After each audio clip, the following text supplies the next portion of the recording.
কথা বলবো হচ্ছে কিভাবে আমরা মাইক্রোসফট এক্সেলে ইএমআই ক্যালকুলেট করব। ইএমআই ক্যালকুলেট বলতে ধরুন আমরা ব্যাংকে গেলাম একটি লোন নিতে।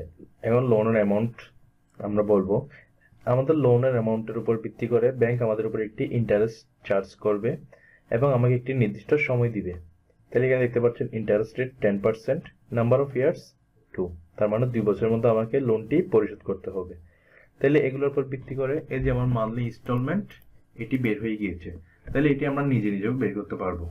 মান্থলি ইনস্টলমেন্ট বের করার জন্য আমাদের এই যে উপরের তথ্যগুলো দরকার হবে এবং একটি সূত্রের প্রয়োজন হবে। সূত্রটি হচ্ছে যে equal PMT, per month total. এটি দেওয়ার পর প্রথম হচ্ছে রেট।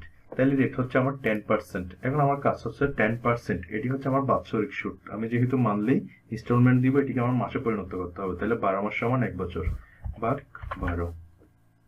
এরপর কমা, এরপর হচ্ছে এনপিইআর, নাম্বার অফ পিরিয়ড।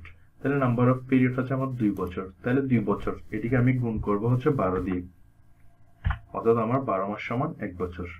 এরপর আমাদের কি করতে হবে, কমা দিব, মাইনাস এইগুলোর যে অ্যামাউন্টটি আসবে সেটি থেকে আমি লোন অ্যামাউন্টকে মাইনাস করে দিব। তাহলে ব্র্যাকেট ক্লোজ, এন্টার। দেখতে পাচ্ছেন আমার অ্যামাউন্টটি কিন্তু চলে এসেছে।